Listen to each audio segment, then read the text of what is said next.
What's going on, guys? Welcome back to the channel. Today's video is going to be about Cummins versus Duramax. I've had some people ask my opinions, my thoughts, since I own both, and so I'm going to point out kind of the pros and cons, what I like, what I don't like about each one of them. And so we're going to start with the Dodge and the Cummins here. This is a 07, early model 07 with a 5.9 Cummins and the 4-speed automatic transmission.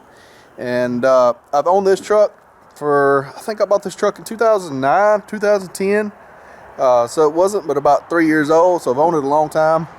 The Duramax I have is also an 07, early model 07. And we'll get to it in a minute. But I've did a lot of work on both of them.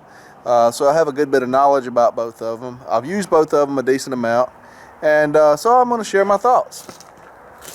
First thing is, I would start this thing up, but the battery's is dead. I've got one of them disconnected to keep from draining the other one, but the other one's low too. First thing is, the Cummins is much easier to work on. As you can see, you have a lot more room in here to work. And if you need to put a water pump on, which is a common item, usually it's much easier to get to. It's only held on with 2 bolts right there. The water pump on the Duramax is way down up and under yonder, and it's an act of Congress to put on. I've put 2 on, I guess, in my life. On Duramax, I put several on a Cummins. They tell me that there is some people that can do a Duramax go out a bit faster once you get to do a bunch of them, but yeah, it's still harder. So yeah, that's one pro to the Cummins versus the Duramax is the water pump change, and the general overall everything you do to it on the Cummins is much easier than a Duramax, and you'll see that when we get over there to it.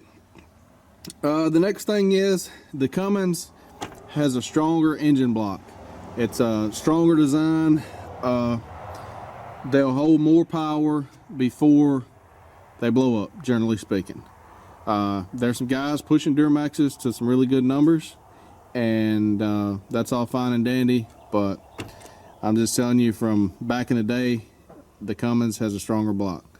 The newer ones, the newer Duramaxes, now the L5Ps, they say they are doing really well. So they've come a long way.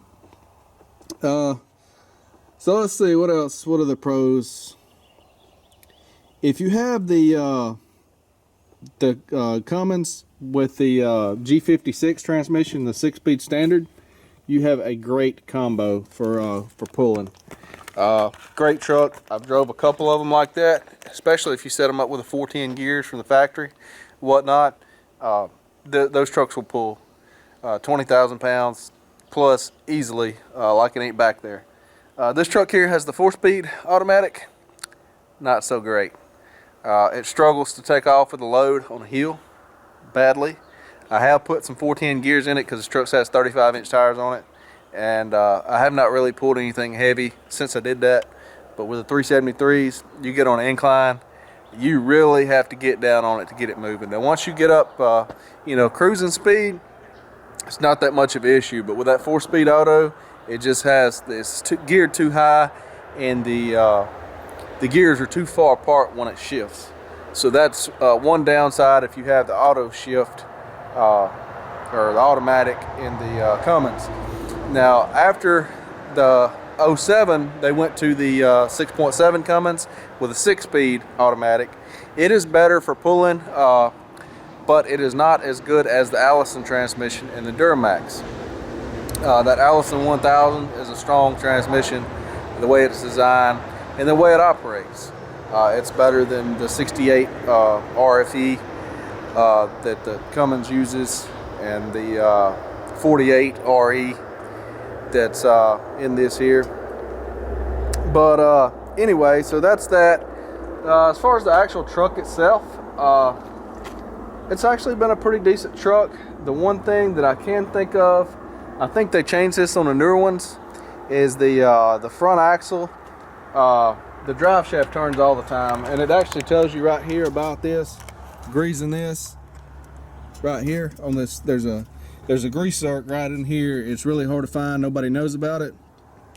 But this CV joint here will wear out, and it will come loose, and it will break the transfer case and the transmission in half. And I think that Dodge had some issues, some lawsuits on that. From what I was told, I don't know that for sure, but the newer trucks have a axle disconnect on it, just like the GM trucks do, and this does not turn all the time anymore on the newer stuff. So that brings me to my next point about the front axle. The front axle on these trucks are a little bit stronger. The straight axle design, in my opinion, is a little bit stronger than what GM uses. But GM's been using the independent front suspension for years, and they haven't really had that much trouble with it for normal everyday truck usage. So I don't think it's that bad, other than the stupid little tie rods they put on them. I think they're doing better on the newer model trucks. That they upgraded some of the components, so they're not as weak as they used to be. One good thing with the independent front suspension is you don't have the death wobble, and this truck here had the death wobble. I got it fixed. I had to do it had a little slack in the track bar, and you could hit a bump and that thing would set off, and you'd like almost lose control of the truck. The rear axles on both trucks are pretty much the same. They're made by American Axle. I think they're actually the same size.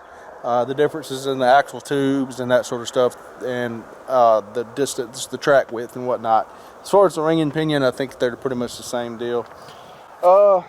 In 07, Dodge did not really offer a crew cab truck, I don't believe. Most everyone you've seen was a quad cab, and you have no back seat room, as you see. Now these seats are crew cab seats out of a 2015 truck that I kind of made fit, so that's a worthwhile upgrade. I had to put a little block of wood up under here, and had to slot some of the slots to get them to bolt down, but it is a worthwhile upgrade. The back does not really latch in. I had to cut these off because they're made different.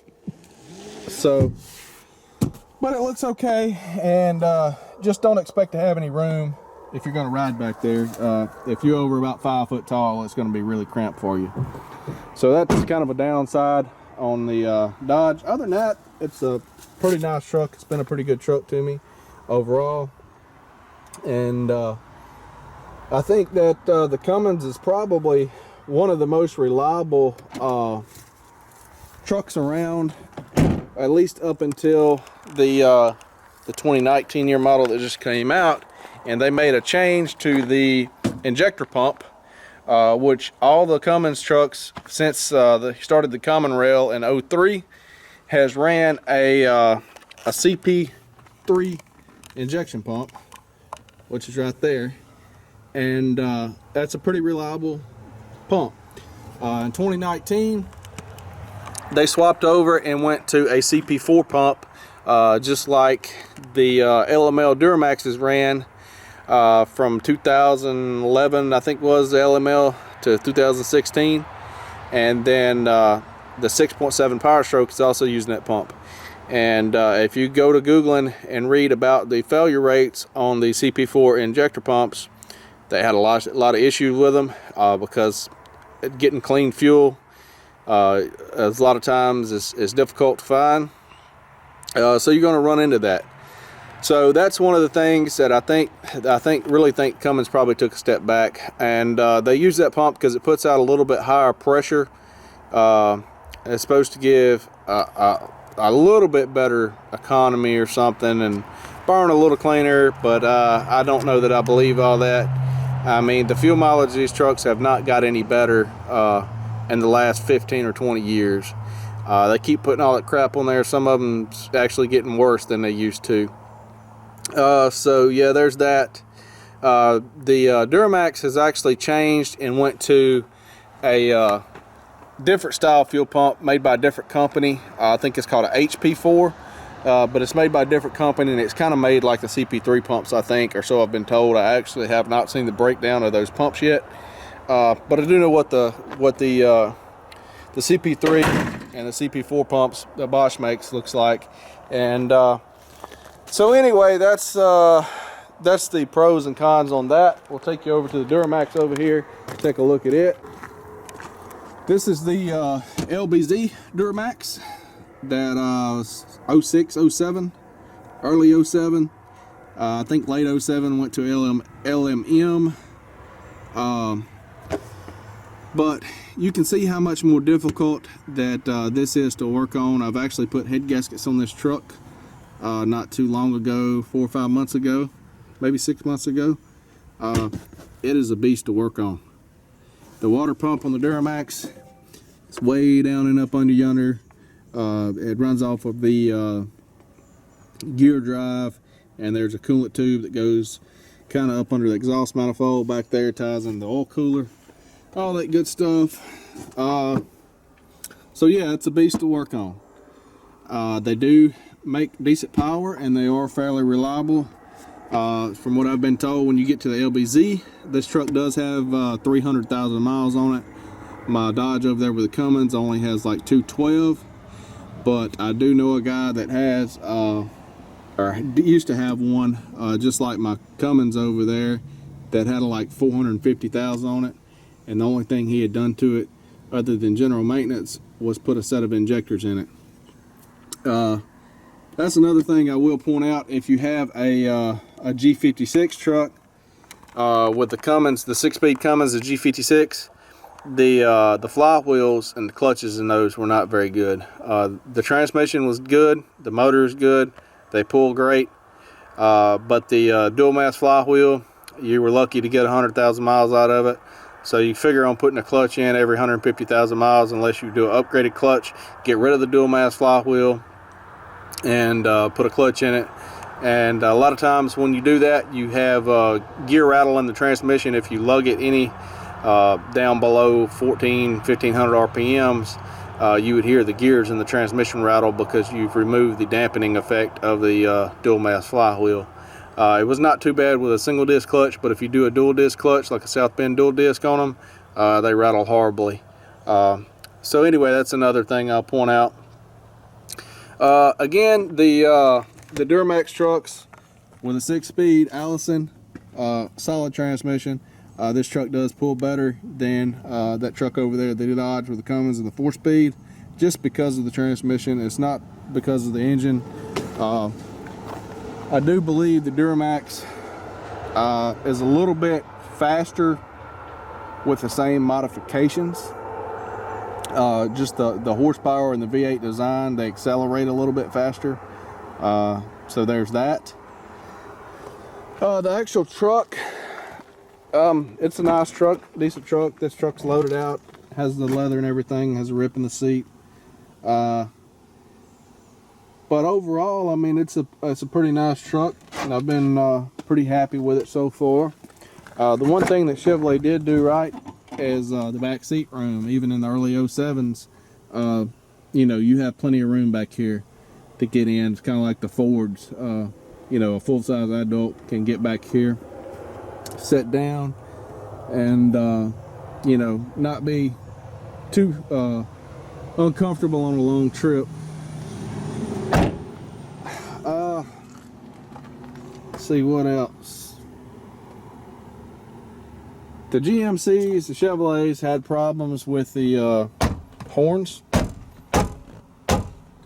up in here, this year model, this body style, and I've tried to mess with that and fix it. There's a little wire that goes down in there and makes contact, and that's the issue. But that's something that Dodge did not have a problem with. But there's a lot of small things. But getting back to just the Cummins versus Duramax deal, I think they're both really good engines, and they're just different. It depends on what you're doing. Everybody seems to like the Cummins better for towing. The transmissions are just not that great, and the LBZ does use on this model a CP3 fuel pump, but it is mounted down in there that you can't get to it. Like I say, everything on the Duramax is way harder to work on. But they are a nice truck. They do seem to be fairly reliable. This one, like I say, made it 300,000 miles with what looked like to me very little maintenance other than oil changes. So I had to go in and replace a whole lot of stuff. New set of cylinder heads, head gaskets, replaced everything on the front of the motor except for the AC and the alternator. Everything else I replaced on the front of the engine there. So that's about all I have to say about it. I like both of them. They both make good power. They've both been really reliable for me so far, other than, like I say, this truck here, when I got it, had bad head gaskets, and I did not know that. But I don't think that the aluminum heads are going to hold up as long as the cast iron head on the Cummins over there, due to the heat cycling and the expansion rate, the difference in the block on the Duramax. The newer ones are probably better. I think they increased some of the head bolts and some of the clamp force on the head, the thickness of the head, and changes in the gaskets. They made a lot of changes, so they may be a lot better. I really cannot say.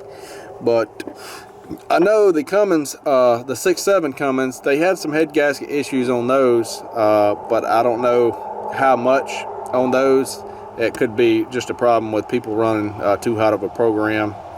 But I do think that the Cummins is probably going to blow less head gaskets and stuff overall, because you have a cast iron head on a cast iron block, and in theory they should expand closer to the same rate versus aluminum head on a cast iron block. But Duramax has been running this design for a long time, and there's not been that many issues with it to my knowledge.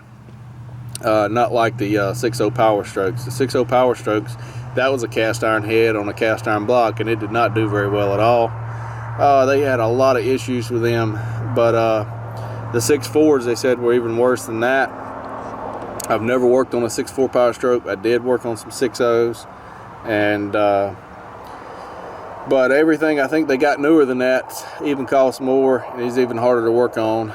So that's why I'm staying with these older trucks. They're both 07s. They don't have the DPF and the DEF fluid and all that stuff, and they're not running a CP4 injection pump, which on the LML Duramaxes as 11 to 16 they use that pump, and on the 6.7 Power Strokes. And when that pump goes out, wherever you're at, you're pretty much going to be there till you get it towed to somebody that can fix it, and they're going to have to order parts, and you're probably going to be looking at $7,000, $8,000, $10,000. So that's just ridiculous to me for a stupid injection pump, some injectors. But that's the way that they designed it, and that's why I'm staying with both of these trucks here right now. Is they have the CP3 pumps that are been known to go for a long time. I've seen some of these trucks, like I say, close to 500,000 miles on them with the CP3 pumps, and no issues. So anyway, that's my thoughts on it. If I think of anything else, I'll add it in here. If not, that's a wrap. Thanks for watching. We'll see you guys in the next video.